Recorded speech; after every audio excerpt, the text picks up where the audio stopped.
లేదండి, మీ దగ్గరే ఓకే, తేడా ఉంది చూసుకోండి. రైట్. ఓకే, శాంతి ప్రసాద్ గారు,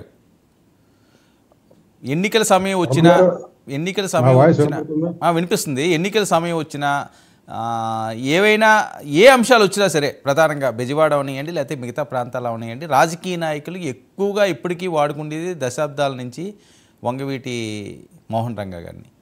ఈరోజు కూడా ఆయన వర్ధంతి సందర్భంగా తెలుగుదేశం పార్టీని కార్నర్ చేస్తూ ఆయన వల్లే ఈయన చనిపోయారని చెప్పి అంబటి గారు వీళ్ళు మంత్రులు మాట్లాడుతున్న నేపథ్యం.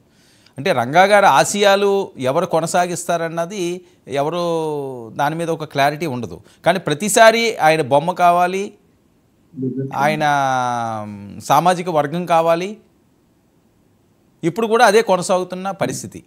అంటే మీకు రంగా గారు బాగా దగ్గరగా చూసిన వ్యక్తి కాబట్టి, ఆయన గురించి మీకు పూర్తిగా ఒక అవగాహన ఉంది కాబట్టి, ముందు ఈ అంశం మీద ఒక క్లారిటీ ఇవ్వండి.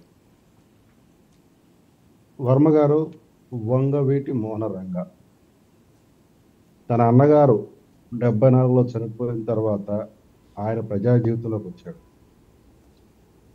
వంగవీటి రాధాకృష్ణ గారు. వంగవీటి రాధాకృష్ణ ట్రేడ్ యూనియన్ నాయకుడు. అతను ఎంత బలమైన వ్యక్తి అంటే, ఆ రోజుల్లో లారీలు ఎక్కువగా తిరిగేవి. లారీలు, బస్సులు, ప్రైవేట్ బస్సులు ఉండేవి. అది రోడ్లు కూడా ఇప్పుడున్న పద్ధతిలో ఉండేవి కావు. అప్పుడు దారి దోపిడీలు బాగా ఉండేవి. ఈ దారి దోపిడీ బ్యాచీలు ఎంత ఘోరంగా ఉండేవంటే, ఒక్కోసారి ఆ లారీలో వెళ్ళిన వాళ్ళు మళ్ళీ తిరిగి వస్తారా లేదని కూడా కుటుంబాలకు అనుమానాలు ఉన్నాయి. అంత ఘోరమైన పరిస్థితుల్లో ఆ రోజుల్లో నేను రాధా మనిషిని అని పేరు చెప్తే ఒక్క దారి దొంగ కూడా వాళ్ళ మీద చేసిన పరిస్థితులు. ఇది నేను స్వయంగా విన్న మాటలు నా చిన్నప్పుడు. ఎందుకంటే మా బంధువులందరూ లారీ రంగంలో ఉన్నారు. వాళ్ళు చెప్పిన మాటలు నేను విన్నవి. అంటే ఒక మనిషి ఈ రోజున పరిస్థితుల్లో లేదు, ఆ రోజు కమ్యూనికేషన్. కానీ ఒక మనిషి ఎంత ఎదిగాడు ట్రేడ్ యూనియన్ నాయకుడిగా, అతని యొక్క మాట ఎట్లా ఉంటుంది, ఎంత గంభీరంగా ఉంటుంది అనే దానికి అది ఒక ఉదాహరణ. తర్వాత అతన్ని చంపడం జరిగింది, ఘోరంగా హత్య చేయడం జరిగింది. ఈ కార్మిక సంఘ ఘర్షణలో రాజకీయ పరమైన కుట్రలో ఒక వర్గం వాళ్ళు చేసిన దానికి. తర్వాత రాధా గారు వచ్చారు.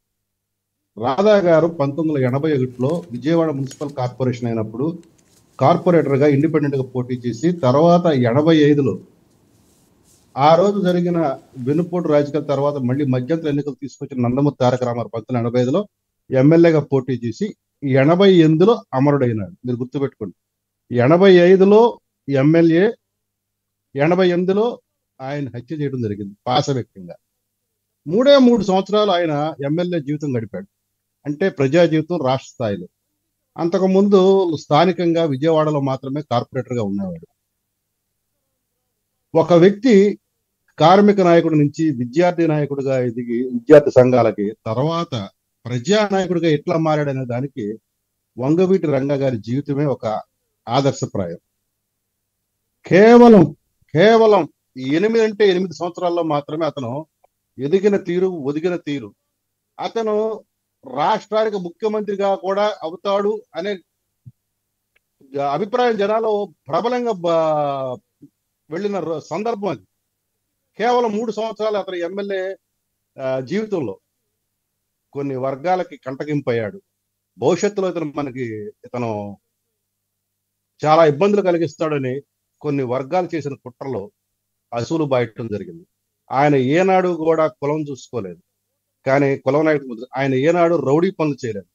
కానీ రౌడీలకు రౌడీగా మట్టుకున్నాడు. రౌడీ పనులు చేసి విజయవాడలో నిజంగా అతను కానీ అతని కుటుంబం కానీ ఈరోజు